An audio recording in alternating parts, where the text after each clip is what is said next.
श्री दुर्गा सप्तशती 12वां अध्याय। देवी पाठ का महत्व। देवी ने देवताओं से कहा, हे देवों, जो भी प्राणी तन्मय होकर नित्य प्रति मेरा स्तवन करेगा उसके समस्त कष्टों को मैं निश्चित रूप से नष्ट कर दूंगी।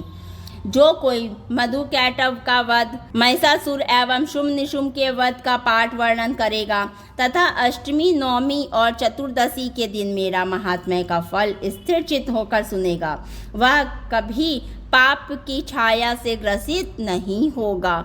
उस मनुष्य का दुष्कर्म जनित विपत्तियां भी मैं नहीं आने दूंगी।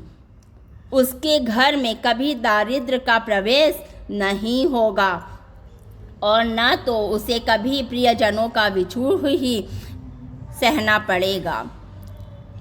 इसके अतिरिक्त उन लोगों को शत्रु, लुटेरे, राजा, शस्त्र, अग्नि एवं जलांतक भी नहीं होगा।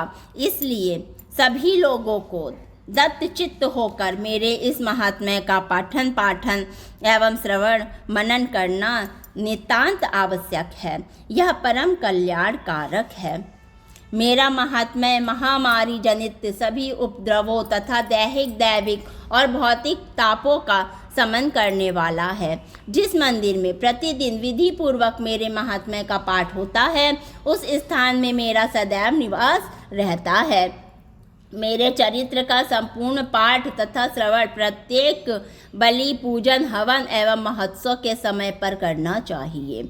जो व्यक्ति अनजान में या मेरे उद्देश्य से विधि पूर्वक पूजा, बलि या हवन आदि कर्म करेगा, उसे मैं प्रसन्नता पूर्वक स्वीकार करूंगी। शारदीय नवरात्रों में जो प्राणी मेरे इस महात्म्य को भक्ति भाव से सुनेगा, वह मेरे प्रसाद के संपूर्ण विपत्तियों से छूटकर धन, धान्य तथा पुत्रादि से संपन्न होगा। इसमें किसी प्रकार का संदेह नहीं है। मेरे महात्म्य, उत्पत्ति कथा तथा युद्ध संबंधी रण कौशल के श्रवण मात्र से ही मनुष्य भीति रहित हो जाता है। मेरे महात्म्य को सुनने वाले व्यक्ति के सभी शत्रु नष्ट हो जाते हैं एवं उनका कल्याण होता है तथा उनके यहाँ पारिवारिक सुख रहता है। शांति कर्म में, अशुभ स्वप्न दर्शन में तथा ग्रहों के कुप्रभाव के फलस्वरूप भीषण कष्ट भुगतने पर मेरे इस महात्म्य का श्रवण करना उचित है। इस प्रकार सभी प्रकार की बाधाएं एवं ग्रह जनित भयंकर पीड़ाओं का निवारण होता है और अशुभकारी स्वप्न का फल भी मंगलदायक होता है। यह महात्म्य बाल ग्रहों से पीड़ित बालकों के लिए शांतिदायक तथा मानव संगठन में परस्पर मतभेद उत्पन्न होने पर उनमें मित्रता स्थापित करता है। इस महात्म्य से समग्र दुरात्माओं की शक्ति का क्षय होता है। साथ ही इसके पाठ से दानवों, भूतों तथा प्रेत बाधाओं का शमन होता है। मेरे निकट जीव को पहुँचाने में मेरा यह महात्म्य ही एकमात्र हमारा साधन है। किसी उपासक के द्वारा लगातार साल भर तक पशु, पुष्प, अर्घ, धूप, दीप, गंध आदि उत्पन्न पदार्थों द्वारा पूजन करने, ब्राह्मणों को भोजन देने, होम आदि कर्म कराने, नित्य अभिषेक करने, विविध प्रकार के सुस्वादु नैवेद्य अर्पित करने तथा दान देने से मुझे इतनी प्रसन्नता नहीं होती जितनी इस उत्तम चरित्र को एक बार सुनने से होती है। इस महात्म्य का श्रवण करने से पापों का क्षय एवं आरोग्यता प्राप्त होती है।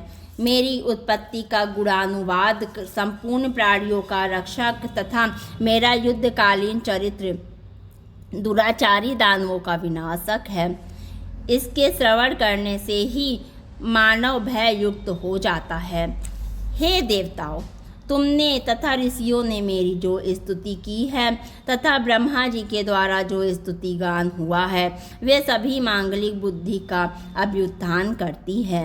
वन में एकांत में दावाग्नि की चपेट में पड़ने पर, वीरान स्थान में ठगों के जाल में फंस जाने पर, शत्रुओं द्वारा बंदी बना लिए जाने पर अथवा वन में सिंह, व्याघ्र, वन हस्तियों के पीछा करने पर, राजाज्ञा से बंधन में बंधने या वध स्थल पर ले जाते समय, सामुद्रिक यात्रा में बवंडर के कारण जहाज के डगमगाने पर, भीषण युद्ध में शस्त्राघात से आहत होने पर, वेदनाकुल होने पर, केवल इतना ही नहीं समस्त भीषण आपदाओं के आने पर जो कोई भी इस चरित्र का स्मरण करता है वह संकट से मुक्त हो जाता है।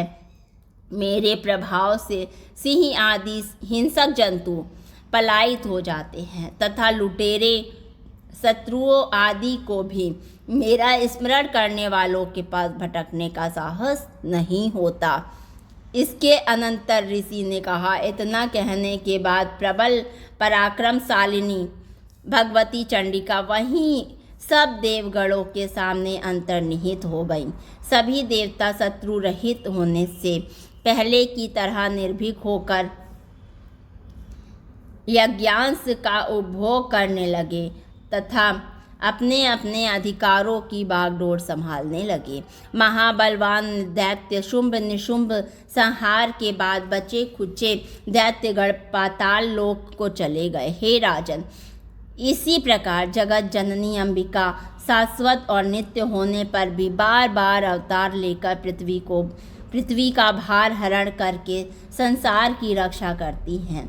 वे ही इस विश्व को मुग्ध करती, जगत की उत्पत्ति करती और विनय करने पर संतुष्ट होकर विज्ञान एवं स्मृति प्रदान करती हैं। हे राजन, वे महाकाली ही महाप्रलय काल में महामारी स्वरूप में समस्त ब्रह्मांड में परिव्याप्त रहती हैं। समय समय पर वे ही महामारी रूप होती हैं और अजन्मा होकर भी ये ही स्वतः सृष्टि के रूप में उत्पन्न होती हैं। समयानुसार वे सनातनी देवी ही संपूर्ण जीवों की रक्षा करती हैं। वे ही मानव के उत्कर्ष काल में लक्ष्मी स्वरूपा होकर ग्रह में निवास करती हैं और दिनानुदिन उन्नति के पद पर अग्रसर कराती हैं। जब मनुष्य की पतनावस्था आती है तब वे ही दरिद्रता के रूप में विनाश का कारण बनती हैं। जो कोई पुष्प धूप गंध आदि से उनका विधिवत पूजन करके गुणगान करता है उसे वे धन धान्य सद्गति सद्बुद्धि और पुत्रादि से परिपूर्ण कर देती हैं। इस प्रकार 12 अध्याय समाप्त। जय माता दी।